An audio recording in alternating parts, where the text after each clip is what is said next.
Kata Rasulullah sallallahu alaihi wasallam, "Isma syi'ta fa innaka maitun." Hiduplah kamu sesuka hatimu, maka sesungguhnya kamu akan mati, kata Rasulullah.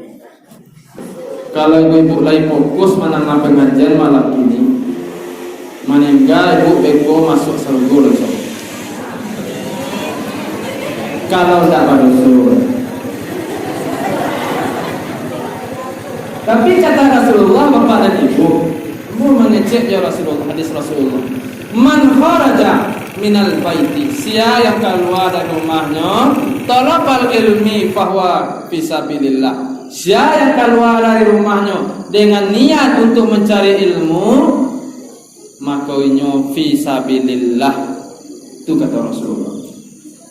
Cuma tahuan beko bapak dan ibu, badan awak senang-senang jonyo. Ya sakit indah, panyang indah. Tahu-tahu beko ibu ka pulang beko kan, tatarung batu sadang ko. Langsung jatuh panyang. Ni beko dari ngada kawan. Amo apa? Iduang. Ya sangko bo kan nama nyimak boleh tak. Langsung pai langsung inna lillahi wa inna ilaihi rajiun. Maka ibu meninggal dalam keadaan husnul khotimah. Baru pulang dari pengajian. Tapi kalau ibu balik dari pasar, sembahyang ndak puasa ndak lo, gilo baca ru'ya setiap hari, menyumpah tu nang ketujuh bana. Pagi hari lah 5 kali nyoba sumpah bapak dan ibu. Ya? Pagi hari lah 5 kali nyoba baca ru'ya. Orang seperti ini mati dalam su'ul khotimah. Kau tadi ibu wah sedekah mati. Cina bu. Bertanya ke bapaknya kau mati apa? Berdua je benar. Sampai awak lama lesan. Bapak dan ibu jamaah rahimakumullah. Makanya wak berdoa, Allahumma khtim lana bihusnil khotimah. Ya Allah, matikalah kami dengan baik ya Allah. Bagaimana caranya mati dengan baik itu Ustaz? Mati tatkala kita menyebut la ilaha illallah. Itu akhir kalimah awak baru dicabut oleh malaikat. Ketika malaikat sedang mencabut nyawa, bertunjukan cara buat puak sana lalu, dijujui oleh malaikat tu. Dalam keadaan itu apa baca la ha illallah. Tu baca. Yang berdapat cerita dari Lintau, inyo sedang sikratul maut tu la ilaha illallah dibacanya dah bapak ibu. Nani bacanya you.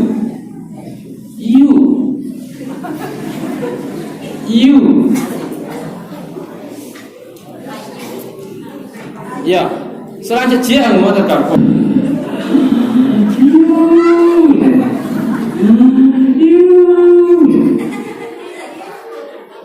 Tiga hari, 3 malam mau terkapur. Sakit, sakit. Tak sampai panik anaknya. Alah dibaca dapat you aja maknya ayah bahkan tak you lo puyu mah. Carilah puyu ke tengah lah. Cubalah kaya. Baiklah anaknya ngai. Biar puyu dia lah digoreng, ada giat. Lah dimakan dah yang tadi. Nani baca yo you baru. You. Apa yang ada? Dicari dulu you. Lah digoreng mana masak ndak je dah. Tiba kawannya oleh. Kawan sama kunco hari. Di bawah ada kawan. Pas diborenya tu konan. Ayo tu ni. Lupa kata kawar ni cari depan. Kata kawar tu di bawah ada kawannya tu cari ana. Ekornya. Ayo tu. Langsung payi langsung bapak dan ibu. Mati dalam keadaan su'ul khatimah. Tapi tahu tidak, aku tak percaya orang tu bapak ibu. Itu cerita yang sampai aku. Tapi pelajaran yang akan kita ambil bahwasanya izamatan nasu, apabila manusia itu mati ta'isu abada, dia mengerjakan sesuai dengan hobinya.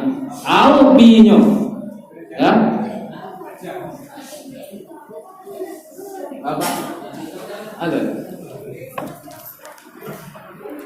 Sudah lah, Bu. Nah, au binya. Kalau binya paburun, jalan ke meninggal aja. Nah, itu aja. Kalau nyoba buru, sembahyang indah, puasa indah, nyalangka mati aja nya. Lupa. Tak isu abada. Nah, ini kata Rasulullah Bapak dan Ibu. Nah, tukarlah hobi kita itu, biasakanlah ucapan kita itu dengan zikrullah. Man akhirul kalam, siapa yang akhir kalimahnya la ilaha illallah, dakhalal jannah, masuk ke dalam surga. Lihat mau masuk surga Bapak dan Ibu? Siapa ingin ke surga, pintu selalu terbuka. Tak mudah dimiliki, hanya tuh orang suci. Carilah pintu surga dengan amal Carilah pintu surga jotonan raja. Dengar. Carilah pintu surga jo pitinan banyak. Ada nak? Carilah pintu surga jo suami yang ganteng. Aduh terus. Carilah pintu surga jo miranan kame. Nah, dong. Makanya amal. Mari kita memperbanyak ibadah kita kepada Allah Subhanahu wa taala, sebab dunia akan berganti dengan akhirat, hidup akan mati Bapak dan Ibu. Nah, yang kedua, kata Rasulullah, wa ahbib ma syi'ta fa innaka mufariqun. Cintailah apa yang awak punya anak, cinta silahkan. Tapi satu saat apa yang kamu cintai itu akan berpisah denganmu. Yo bendak Bu. Saya lihat waktu meninggal tu lihat di kawanan orang tu dan anaknya. Li dimasukan itu ke dalam. Dia masuk api nerancak ke kasinan. Salah nyampe api nerancak. Akan berpisah Bapak dan Ibu. Nah, fa innaka mufariku, kamu akan berpisah dengannya. Kalau awak mati Bapak dan Ibu, yang kamu nolong awak ndak harato ledo, ndak pitina banyak tu ledo, tapi sedekah yang Ibu keluarkan dan tu nak kamu nolong Ibu. Dia percaya Bu tu. Sedekah Ibu tadi 5.000, tu menjadi naungan nanti di akhirat. Dapat dia Ibu payung nanti. Patah dua Ibu di bawah tu besok dari pitih 5.000 pek koran je. Kalau masyarakat Ibu 50.000 pek payung rancak je. Kalau masyarakat Ibu 200.000 dapat triplek dah kecil. Dinaungi di triplek. Tu naungan. Bapak dan Ibu jamaah rahimakumullah. Nah, membaca Al-Quran termasuk itu yang menjadi teman kita nanti seberada di alam kubur. Nawiru buyutakum bi qiraatil Quran, terangilah rumahmu dengan membaca Al-Quran. Dan yang terakhir Bapak dan Ibu, wa'mal ma syi'ta fa innaka majziyun bi. Buatlah sesuka hatimu, wa'mal, buatlah amal, kerajaan awak buat, ya. Fa innaka majziyun bih, nanti amal kamu itu akan dibalas oleh Allah Subhanahu wa taala.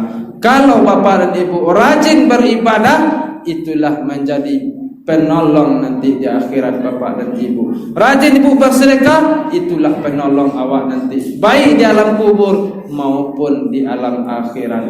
Itu yang kamu menolong. Yauma la yanfa'u malun wala banun. Banun itu artinya anak, ya. Kalau bahasa awak banun, ubiak banun itu artinya anak bahasa Arab.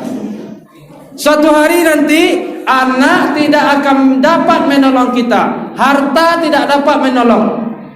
Banyak anak ibu kini ada punya anak 5, ada 6, ada 8, ada sampai balik. Sampai balik anak ibu tidak bisa menolong kecuali doa dari anak yang soleh. Tentunya maka masukkanlah anak-anak ibu ke pesantren, ke sekolah-sekolah agama, pandainya berdoa, Allahumma ghfir lana dzunubana wali walidaina warhamhuma kama rabbayana shighara. Dibaca doa tu dia anak awak dalam keadaan susah, dalam keadaan diazab, maka langsung datang pertolongan dari Allah bapak dan ibu. Itulah menjadi sitawa sidingin bapak dan ibu. Doa dari anak yang soleh, yo itulah penolong nanti. Percaya tu bu? Alhamdulillahirabbil alamin. Segala harta anak menantu tidaklah dapat mengambil alih. Iman dan amal dapat membantu, dan doa dari anak yang soleh. Anak yang soleh dong, anak yang soleh. Itulah yang akan menolong kita nanti, bapak dan ibu jamaah rahimakumullah. Jadi selagi kita hidup, pergunakanlah hidup kita itu sebaik-baik mungkin. Yang kedua, kita ingat, setelah kita ini hidup, kita akan mati. Setiap yang namanya perbuatan ada pembalasan nanti di akhirat bapak dan ibu. Mudah-mudahan dengan ceramah ambo yang singkat ko bermanfaat bagi ibu anaknya atau bagi bapak, terutama bagi ambo sendiri, menjadi motivasi, menjadi pertama banyak ibadah hendaknya bapak dan ibu. Sia waman a'rada an zikri, sia yang berpaling dariku, kata Allah, nuqayyid lahu syaitanan, diberi kawan dari setan bapak dan ibu, kata Allah di dalam surat Az-Zukhruf. Ada Allah mengatakan, saya yang berpaling dariku akan diberi kehidupan yang sangat sempit dan dimasukkan oleh Allah ke dalam nerakanya. Dia mau ibu masuk neraka bu? Tidak. Amuah masuk surga? Lai. Amin ya rabbal alamin. Karena ibu lah banyak keluar, ambo mengerti saja lai. Bahasanya sudah lah Ustaz. Ya ambo sudah lah bapak dan ibu. Tapi sebelum ambo sudah, ambo doakan bapak dan ibu karena sekali kuawak basoba. Ya mudah-mudahan setelah ya lepas bulan Ramadan kita diberi oleh Allah ampunan yang banyak adanya. Amin. Diberi oleh Allah keimanan yang kuat, diberi oleh Allah rezeki yang banyak, dimatikan oleh Allah dalam keadaan husnul khatimah. Dan bujang-bujang sudah rayu dapat jodoh landanya. Amin. Yo nama amin kanan tu yo nalba bini lagu. Apa-apa ya satu lo kata. Ya, mudah-mudahan pertemuan kita diredai Allah. Amin ya rabbal alamin. Tongkat kalah amat dirajo sitaba dibalik pakan. Kok salah tobaklah ambu, kok bana semua diamalkan. Kelalawa di Pulau Rimbang anak rusuh mati tadabiah. Kok gawa minta ditimbang, kok dosu ampun alabiah. Akhirul kalam, assalamualaikum warahmatullahi wabarakatuh.